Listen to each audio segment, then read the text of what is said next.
Bienvenidos a esta tarde de primavera del 22 de marzo. Parece que la primavera le cuesta un poco arrancar en algunos rincones de la península, pero por ahí hemos escuchado que en el sur hay lugares donde están ya empezando a disfrutar de la primavera. Nosotras estamos emitiendo desde aquí, desde Barcelona, y a ratos el cielo está nublado y a ratos pues hace un sol espléndido. Y bueno, ya no hablo de Canarias, pero nos acordamos de todos ustedes.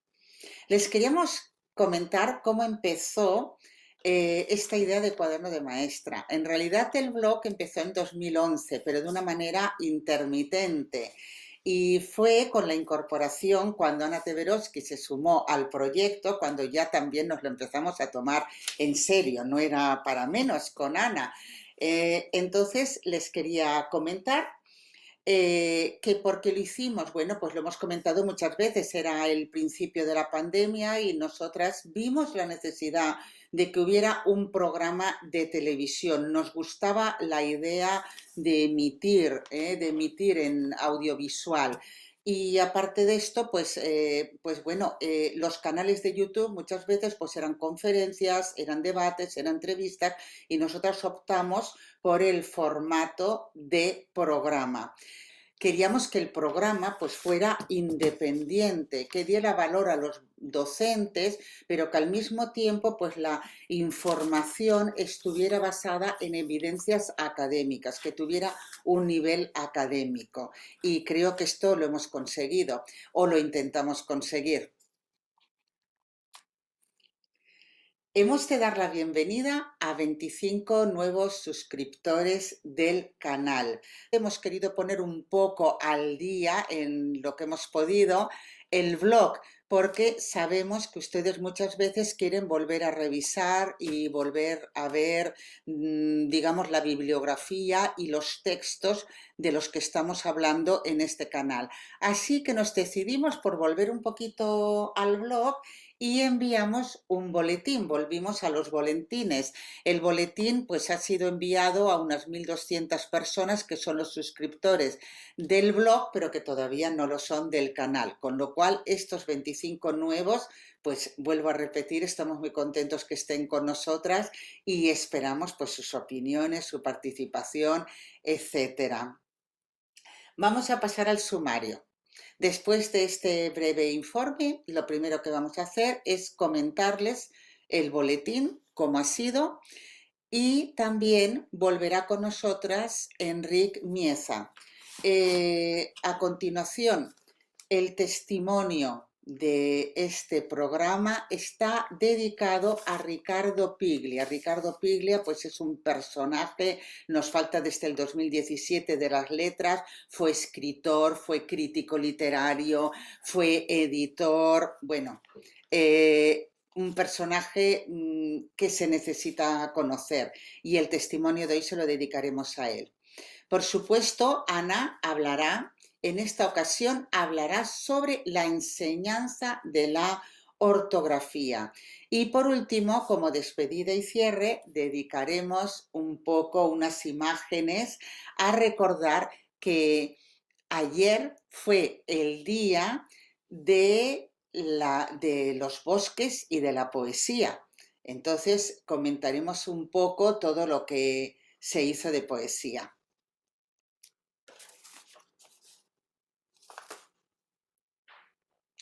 En el pasado programa tuvimos con nosotros a Enric Mieza, profesor de informática, para hablarnos de la digitalización democrática.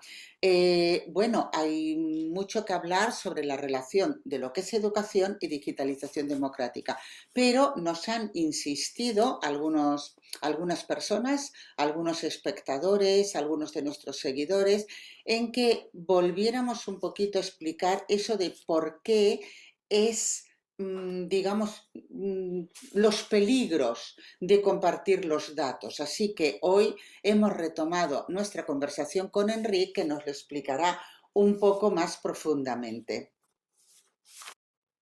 Efectivamente, hace mucho tiempo que estamos utilizando toda la población herramientas gratuitas que se nos ofrecen por Internet, ya sea el correo electrónico o ya sean los documentos online o cosas de estas. Y cada vez que nosotros utilizamos un servicio gratuito, hay que tener en cuenta que de alguna manera hay que pagarlo. Cuando algo se nos ofrece gratuitamente es que en realidad la mercancía somos nosotros o nuestros datos en este caso.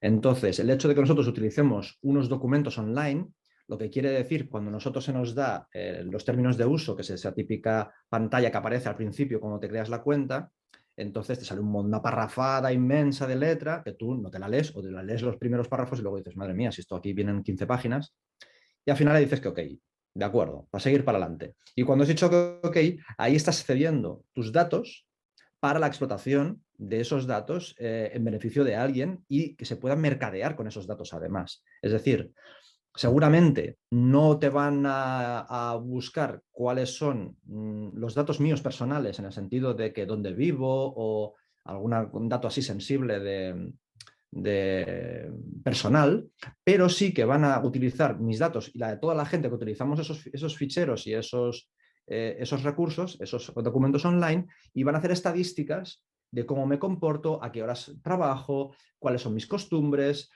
cuáles son mis preferencias, qué tipo de documento utilizo, incluso de qué contenido están tratando mi documento. Entonces, todo eso lo recoge esa empresa y luego con esto extrae una serie de conclusiones sobre la población que hace que ellos puedan generar unos informes para saber cómo somos la población, ya sea los profesores o ya sea cualquier cosa. Todo el mundo utiliza herramientas gratuitas de Google o herramientas gratuitas de Microsoft o de lo que Las sea. utilizamos. Entonces, Sí. cuando estamos utilizando esas herramientas, estamos regalándole datos a esta gente y hay gente que dirá, bueno, ¿a mí qué más me da si saben que escribo un documento sobre una receta de cocina o no sé qué? Pues sí que importa, ¿no? Porque ya hemos tenido unos casos muy claros que además han destapado de manera bastante escandalosa, aunque la gente quizás no se daba cuenta de la importancia que tenía, que era concretamente el escándalo de Cambridge Analytica.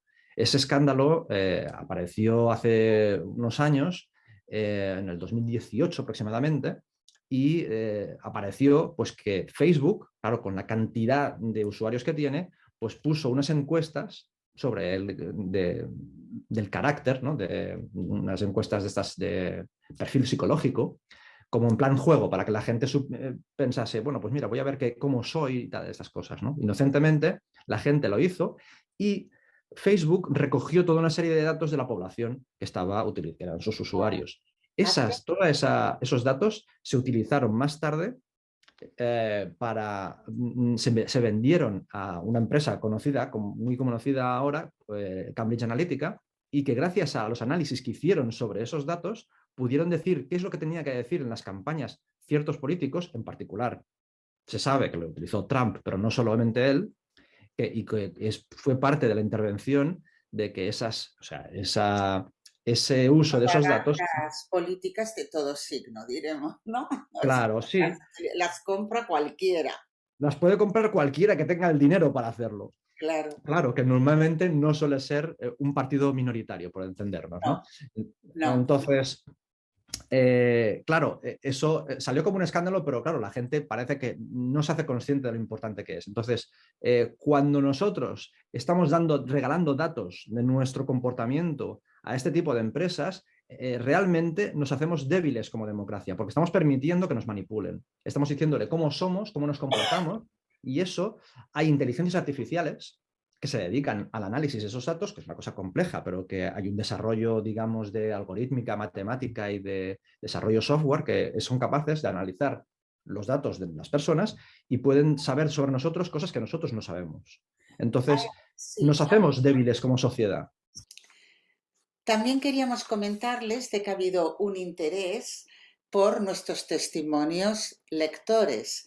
Los testimonios lectores, pues bueno, nosotras no queríamos que este programa, aparte de ser una buena información para los docentes, queríamos también hacer una animación a la lectura y compartir con ustedes algún espacio que hablara de esos testimonios y que al mismo tiempo diera valor a lo que es la educación. Los buenos escritores son escritores porque han tenido una buena educación literaria.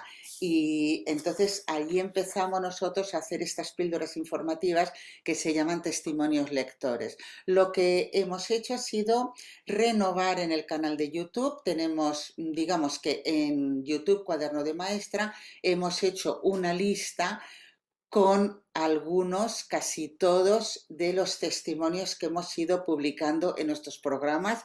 Esperamos que sean de su agrado. Hace 2 días o 3 fue el día de la narración oral y compartimos en nuestras redes un precioso vídeo del País sobre una conferencia que había dado García Lorca sobre las nanas. Creímos que hay mucho que hablar sobre las nanas con nuestra introducción al mundo poético, y los narradores orales, sobre todo, estuvimos atendiendo bien a la maravillosa página web de AEDA, así nos lo conformaron.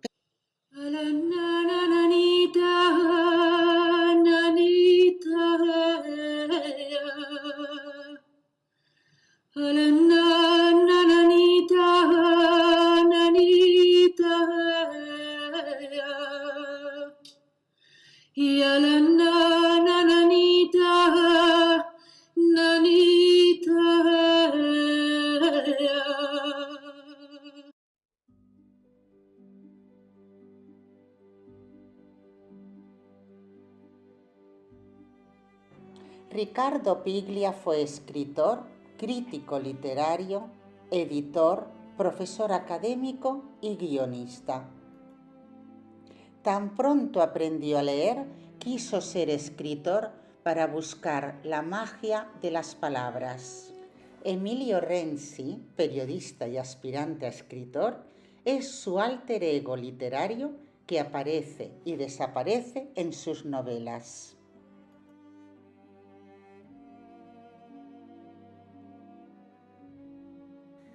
La ausencia total de literatura que hubo en mi infancia fue lo que hizo de mí el escritor que soy. Sin embargo, una biblioteca y el acto de leer es el primer recuerdo de mi vida. La primera lectura, la noción de primera lectura es inolvidable porque es irrepetible y es única. La señorita Yolanda ha creado una especie de concurso. Se lee en voz alta y el que se equivoca queda eliminado. La competencia de las lecturas desde el principio. Me veo en la cocina de casa la noche antes estudiando la lectura. ¿Por qué estoy en la cocina? Quizá mi madre me toma la lección. No la veo a ella en el recuerdo. Veo la mesa, la luz blanca, la pared de azulejos. Pero recuerdo de memoria todavía la primera frase. Llegan barcos a la costa trayendo frutos de afuera. Mi cumpleaños de 1948. Natalia, una amiga de mi abuelo, italiana, recién llegada, su marido ha muerto en el frente. Bellísima, sofisticada, fuma cigarrillos rubios americanos, habla con mi abuelo en italiano, en piamontés en realidad. De la guerra, imagino. Me trae de regalo Corazón, del Mundo de Amichis, un libro amarillo de la colección Robin Hood. Recuerdo nítido el momento, estamos en el patio de casa, hay un toldo. Ella tiene un vestido blanco, me entrega el libro con una sonrisa y me dice algo cariñoso que no entiendo bien, con mucho acento, con sus ardientes labios rojos.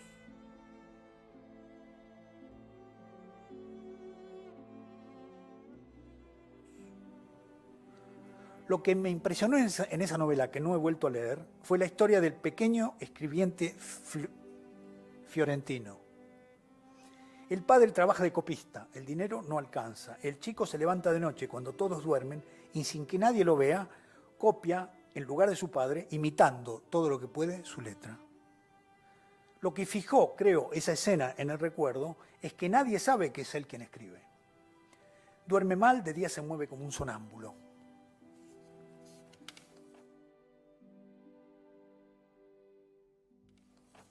Hay una serie con la figura invisible del copista, el que lee por escrito textos ajenos. Son la prehistoria del autor. El novelista norteamericano John Barth cita un escriba egipcio del 700 a.C. La historia de los copistas continúa en Grecia y más tarde en Roma, donde los señores hacen copiar a sus esclavos los libros. Son los monjes, luego, los encargados de reproducir los libros copiándolos. Hay muchos más amanuenses a lo largo del tiempo, pero recordemos a Butterfly, el espectral escribiente de Melville, a Nemo, el copista sin identidad de Casa Desolada de Dickens, Hashem, de Penn Man, el alucinado escriba que confunde las letras y los idiomas en el Feeling Awake de Joyce.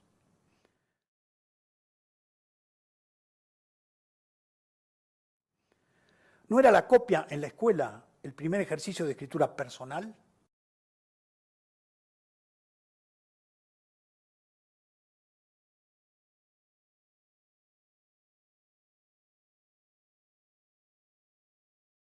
Bueno, vamos a hablar ahora, vamos a hablar de la ortografía, básicamente de la enseñanza de la ortografía. En los libros de texto, por ejemplo, en los libros de texto de quinto, de sexto, de primaria, suele haber un índice cuando el epígrafe pone ortografía. Entonces allí, por ejemplo, pone primero la sílaba, separación entre sílabas, el acento, el diptongo y el hiato, el acento diacrítico, las grafías que pueden crear problemas ortográficos como B alta, B baja, H, S, C, Z, G, J, etc. Los dígrafos, o sea, el acento, el diptongo, etc. Es decir, son todas estas unidades que normalmente se trabajan de manera aislada, una por una, en la enseñanza de la ortografía. La posición que tenemos nosotras aquí respecto a la ortografía es totalmente diferente, porque lo que tenemos que ver es el contexto total, el contexto general del tema de la ortografía. Y el problema que hay con respecto a la ortografía, como en muchos otros campos de la enseñanza de la lengua, es que los conceptos a construir son al mismo tiempo instrumentos de enseñanza. Es decir, por ejemplo, el concepto de palabra es a la vez un lenguaje, un metalenguaje que se utiliza para referirse a lo escrito. Lo mismo pasa con frase u oración, lo mismo pasa con sintagma, es decir, y en la ortografía son aspectos metalingüísticos que son objetos de enseñanza e instrumentos de enseñanza al mismo tiempo, con lo cual crean problemas conceptuales para el aprendizaje y la elaboración del conocimiento. Vamos a ver en primer lugar el aspecto de construcción desde el sistema. Desde el sistema, digamos, en este caso, el sistema alfabético para la escritura de las lenguas románicas, como el catalán, el castellano, el francés, etc. Entonces, desde el sistema se diferencia entre alfabeto, tipografía, sistema de escritura y ortografía. Por ejemplo, el alfabeto, nosotros sabemos que existe. Entonces, tenemos, desde el punto de vista del alfabeto, tenemos todas las letras, digamos, de la A a la Z. Son las últimas letras incorporadas en el alfabeto del latino, digamos, que el que utilizamos nosotros, están hacia el final, por ejemplo, la Y y la Z. Las otras letras incorporadas son duplicaciones. La J es duplicación de la I, la V es duplicación de la U, la W de la V, etc. La cantidad total de letras del alfabeto son 26, y respecto a la forma que tienen las letras, todas miran hacia la derecha, desde el punto de vista de la mayúscula, digamos, excepto las últimas como J y Z, que son abiertas hacia la izquierda, digamos. Entre las letras tenemos dos categorías, las vocales y las consonantes. Las vocales son 6, del A, I, O, U, Y, y las consonantes son 20. Las letras del alfabeto tienen un nombre, tienen un valor sonoro y tienen una forma gráfica. Son 3 aspectos que los niños tienen que aprender. Luego, uno de los problemas que tienen en el proceso de aprendizaje, que junto con las letras en los textos tenemos signos no alfabéticos, por ejemplo, los signos diacríticos como los acentos en el caso del castellano o la C trancada en el caso de catalán. Luego tenemos apóstrofes, guiones, combinación de letras y diacríticos, porque por ejemplo todas las vocales que llevan acento, la combinación de letras y apóstrofes en el caso del catalán, y además los signos de puntuación. Respecto a la tipografía, hay 2 formas para cada signo, cada una de las letras del alfabeto. La G, por ejemplo, G minúscula y G mayúscula. Es la misma letra, una minúscula, otra mayúscula, pero la forma es totalmente diferente, de la minúscula de la forma de la mayúscula. También tenemos que hacer la distinción en ciertas duplicaciones. En la R, por ejemplo, se tiene doble, la R y la R, digamos, la suave y la fuerte. En el caso de la ortografía de catalán también tenemos otra duplicación, que es la S y S, SS, la sorda y sonora, o la L también en castellano y en español y en catalán. Entonces, esto respecto a las unidades mismas que forman el alfabeto. Desde el punto de vista del sistema gráfico de escritura, tenemos un aspecto de representación que se llama fonográfica, es decir, que idealmente a cada fonema le corresponde un grafema, pero eso es un ideal porque en la realidad hay asimetrías muy grandes, hay asimetrías de tipo cuantitativo y cualitativo. Por ejemplo, hay dos grafías para un fonema, como dijimos, la R o la NY, en el caso del catalán, una grafía para dos fonemas, como la X, que son dos fonemas lo que se pronuncian, una grafía de cero fonema, como la U para la G, Gi, que, Ki, o la H. Desde el punto de vista cualitativo tenemos dos grafías que rivalizan en representar un mismo fonema, como la B y la V, digamos en muchos casos son la misma pronunciación, o la C, la doble S o y la C trancada. Y luego tenemos ejemplos de asimetría como la R, por ejemplo, cuyo valor depende de la posición que ocupa. Una cosa es R en inicial, R entre vocales, o R final, digamos, y incluso la R también da lugar a las combinaciones en cra, cre, bre, etcétera, digamos. El lenguaje escrito no es lo mismo que la lista, digamos, de las unidades a las que estamos haciendo referencia. ¿Por qué? Porque el lenguaje escrito es una representación del lenguaje, entonces tenemos un nivel léxico, un nivel gramatical, y no solo un nivel fonológico, porque digamos en el lenguaje escrito encontramos unidades tales como la palabra o la frase, etc. La ortografía es la adaptación del material gráfico propio del sistema alfabético de escritura a una lengua en particular. Es decir, en el caso del castellano y del catalán compartimos el mismo alfabeto, aunque algunos signos son diferentes, o algunas duplicaciones son diferentes, pero hay una adaptación ortográfica de ese material gráfico a cada lengua. Lo mismo pasa con el francés o con el inglés, que también compartimos el sistema gráfico alfabético. Entonces, para varios autores este sistema gráfico es el medio que tenemos de representar los fonemas, digamos, los sonidos de la lengua. Pero el sistema ortográfico se relaciona con reglas que determinan el empleo de determinado tipo de letras según las circunstancias de tipo, digamos, tanto fonológicas cuanto gramaticales en este caso también. Respecto al conocimiento de lo que tienen los niños, depende de la frecuentación que hayan tenido, incluso antes, digamos, de ser enseñados desde el punto de vista riguroso desde primero de primaria o segundo curso de primaria. Un niño que frecuenta libros que le han leído, conoce el sistema gráfico y conoce la distribución que hay en la escritura, sin tener todavía una idea exacta de la correspondencia fonema-grafema, porque sabe cuáles son los principios de combinación y cuáles son las secuencias aceptables en la lengua que habla su comunidad, o la lengua materna, digamos. Por ejemplo, en una encuesta que hicimos con unos 23 niños en tercero de educación primaria, escolarizados en catalán, le preguntamos si la palabra, por ejemplo, pizza, McDonald's o cappuccino eran palabras del catalán. La totalidad de los niños, incluso niños más pequeños también que hemos entrevistado, dijeron que no, que esas eran palabras que eran extranjeras. Por ejemplo, argumentaban que en catalán es imposible poner dos zetas seguidas.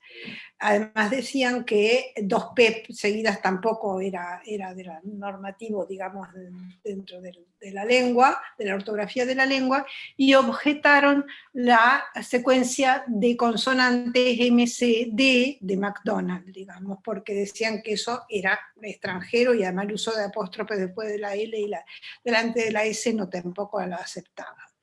Cuando se le pidió a ese grupo de niños, y en general cuando le pedimos pensar en palabras que no pueden ser del catalán, que digamos palabras que salen fuera de la norma, de la norma ortográfica del catalán, ellos decían que sí, que se podía pensar en palabras que no fueran del catalán, y entonces utilizaban 3 tipos de estrategia. Al inicio o al final de la palabra, o sea, tipo de, digamos, de letras que eran imposibles usar en inicio o final de palabra, como estábamos viendo, la doble R, por ejemplo, letras no admitidas, por ejemplo, la C trancada no es admitida para la escritura del castellano, o combinaciones gráficas que también eran inadmisibles. La mayoría inventaron, en este sentido, inventaban pseudopalabras, es decir, palabras que no podían ser, que no respetaban la ortografía del catalán en este caso. Por ejemplo, escribieron palabras con ñ para el catalán, la ñ es una letra que es del castellano y no de la lengua de la ortografía catalana, o la CH o la Y aislada sola, que tampoco es del sistema de escritura del catalán. También escribieron palabras que acababan con H, cosa que no es admisible en las lenguas, digamos, que habían aprendido, que acababan con K, o con W, o con doble R, o con Y, por ejemplo, o que comenzaban con doble S, o con doble R. Es decir, ellos sabían que existe una distribución, digamos, de las letras y de las combinaciones de letras según la posición dentro de las palabras.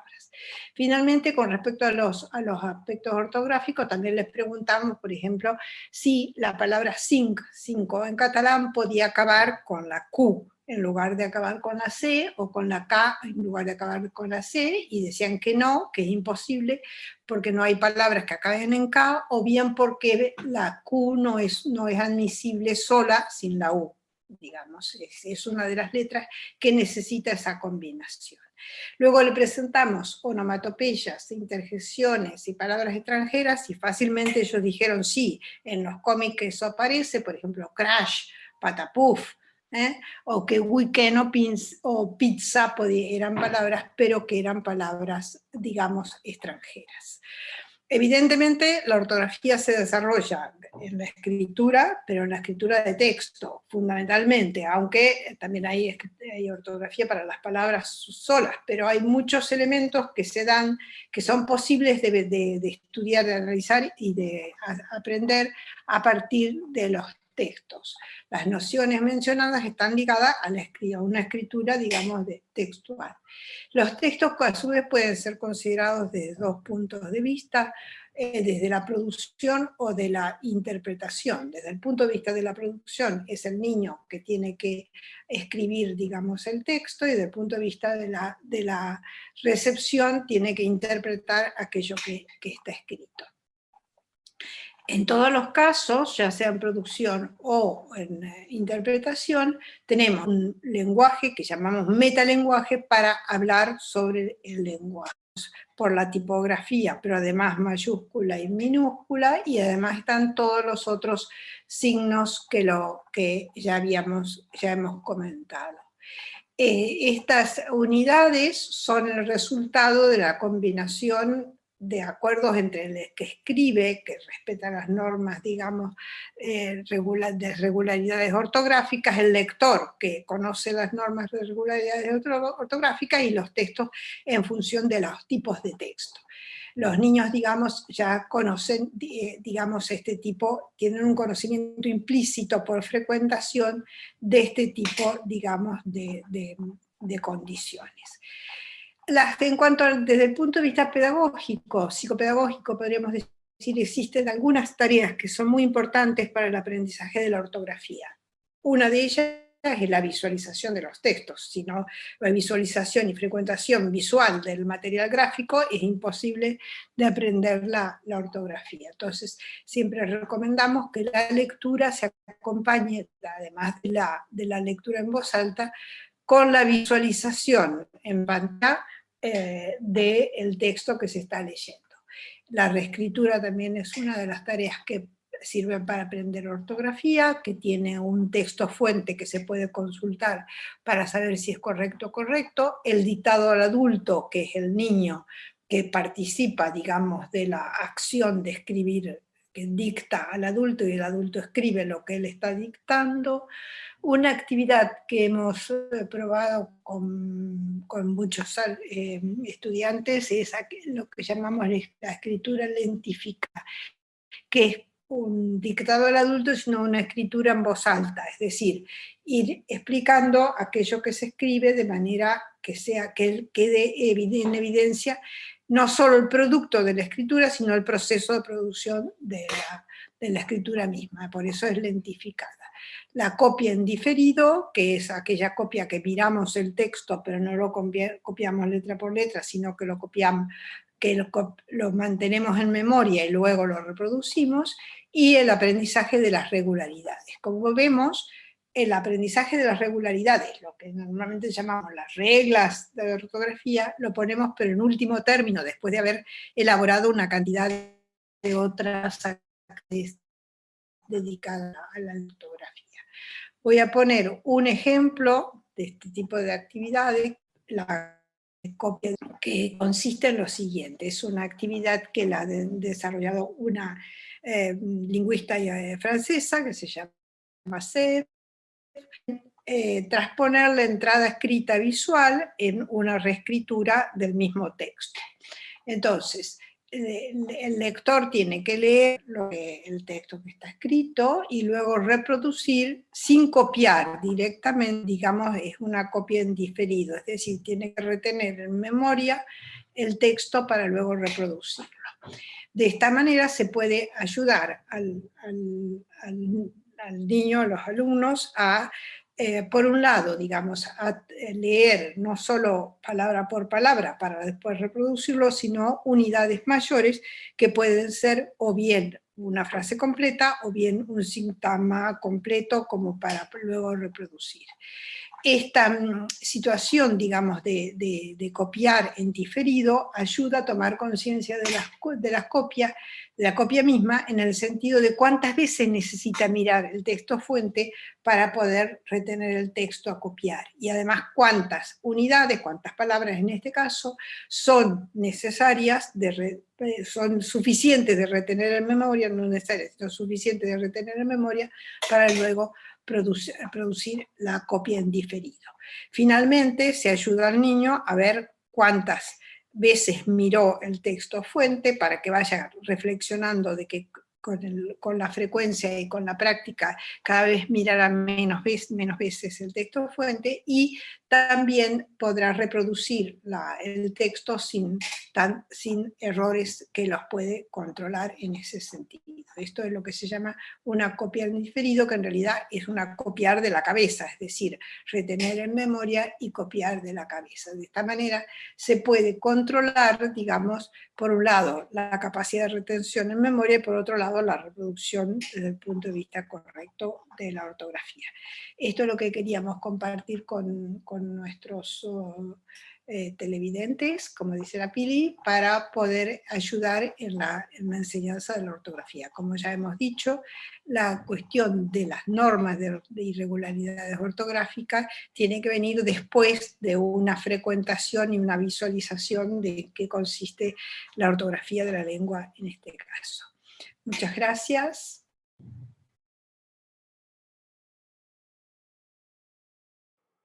Bueno, llegamos al final de nuestro programa y tal como les habíamos prometido, vamos a dedicar un pequeño espacio, una despedida, reconociendo el Día Mundial de la Poesía.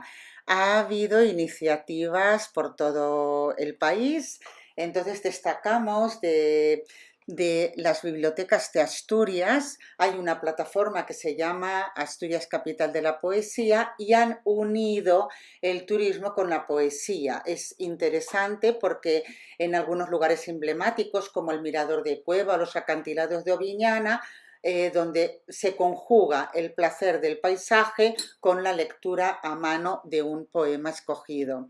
Nos ha gustado porque las bibliotecas de Huesca pues, han trabajado mucho, las bibliotecas municipales, todo el mes con la poesía. Especialmente hablamos de la siembra de la poesía, que cualquier persona de la ciudad que pasara por la ciudad o que estuviera interesada, los amigos de bibliotecas municipales de Huesca, mandaban su poesía favorita. Y las floristerías de la ciudad, cada vez que venden un ramo de flores durante todo el mes o durante esta semana, dentro, el que compre el ramo se encontrará una poesía. Es una manera de difundir.